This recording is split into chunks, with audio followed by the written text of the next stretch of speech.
Welkom by ons Ligland Pinksterreeks. Dit is vir my, die storie weer, baie lekker om hier in Ligland rond te loop hierdie week.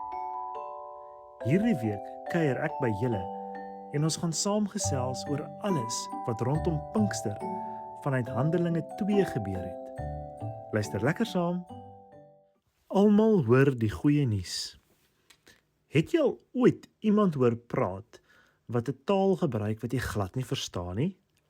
Dit klink amper soos geheime kodes, nê? Nee. Wel, in Jerusalem was daar op daardie dag mense van oral oor die wêreld. Hulle het verskillende klere gedra en verskillende kosse geëet, maar die grootste verskil was dat hulle almal anderste tale gepraat het. Toe daardie massiewe stormwind geluid deur die strate trek, het almal vinnig nader gehardloop om te sien wat aangaan. Hulle was vreeslik nuuskierig, maar toe hulle by Jesus se maats kom, het hulle iets gehoor wat hulle amper laat omval het van verbasing. Stel jou voor, iemand van 'n ver land luister in en sy hoor die disippels in haar taal praat. Langs haar staan 'n maat van 'n ander plek en sy hoor presies dieselfde boodskap in haar taal. Almal het alles perfek verstaan. Die mense kon dit nie glo nie. Hulle het vir mekaar gesê, maar wag so 'n bietjie, hierdie mense is dan van Galilea af.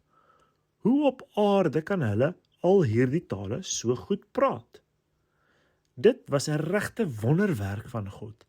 Hy wou vir almal wys dat die goeie nuus van Jesus nie net vir 'n klein groepie maats is nie.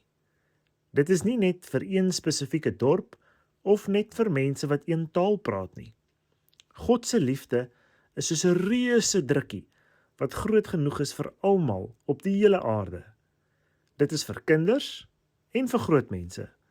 Dis vir mense wat naby bly en is vir mense wat baie ver bly. Dis vir mense wat Afrikaans, Engels, Zulu, Xhosa of enige ander taal praat. Daar was mense wat met groot, oop harte geluister het en meer wou weet oor Jesus.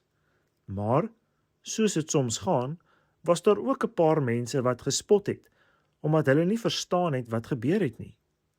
Hulle het selfs 'n bietjie lelik gepraat oor die disippels. Dit gebeur vandag nog. Party mense is baie bly om van Jesus te hoor, en ander verstaan dit dalk nog nie en kies om te spot. Maar dit verander niks aan God se groot waarheid nie. God ken elke taal wat daar is, want hy het elke mens self gemaak. Hy wil hê dat almal moet weet hoe lief hy hulle het.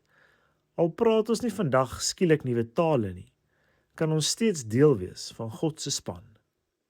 Ons kan vriendelik wees met almal by die skool of in die parkie, vir ons maats van Jesus vertel, lekker sing, bid en lewe op 'n manier wat wys dat God se liefde vir almal is. Pinkster leer ons dat niemand te ver of te anders is vir God nie. Sy boodskap is vir almal en ook vir jou. Fluit, fluit, my storie is uit.